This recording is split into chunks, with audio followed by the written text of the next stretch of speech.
Strategy ഒന്നുമില്ല. ഞങ്ങൾക്ക് അങ്ങനെ വലിയൊരു കോംപ്ലിക്കേറ്റഡ് സ്ട്രാറ്റജിയോ രാഷ്ട്രീയ തന്ത്രമൊന്നും വിശ്വസിക്കുന്ന പാർട്ടിയല്ല. ഞങ്ങൾ കൃത്യമായ ഒരു വികസനത്തിന് കാഴ്ചപ്പാടുണ്ട്. ഒരു വികസന രേഖ ഞങ്ങൾ മുമ്പോട്ട് വയ്ക്കും.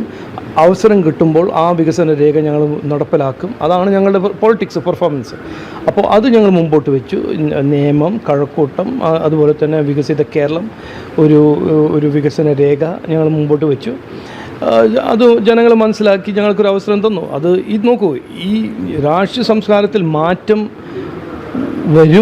വരുന്നു, ഇനിയും വരും എന്ന് പറയുമ്പോൾ ജനങ്ങൾ ഇനിയിപ്പോൾ ജനങ്ങളെ പൊട്ടന്മാരാക്കി വെറുതെ വാഗ്ദാനം കൊടുത്ത് സ്പീച്ചും ഡയലോഗും റീൽസ് ഉണ്ടാക്കി രാഷ്ട്രീയം ചെയ്യുന്ന സമയമെല്ലാം കഴിഞ്ഞു. ഇനിയിപ്പോൾ നിങ്ങൾ ജനങ്ങൾ അവസരം തരുകയാണെങ്കിൽ അത് പ്രവർത്തിക്കുക, അവർക്ക് വേണ്ടി കാര്യങ്ങൾ ചെയ്യുക, അവരുടെ പ്രശ്നങ്ങൾ പരിഹരിക്കുക. ഇത് മാത്രമേ ഒരു രാഷ്ട്രീയക്കാരൻ്റെ അവരുടെ ഭാവി രാഷ്ട്രീയക്കാരൻ്റെ ഭാവി തീരുമാനിക്കേണ്ട ഒരു ഒറ്റ മാർഗ്ഗമാണിത്.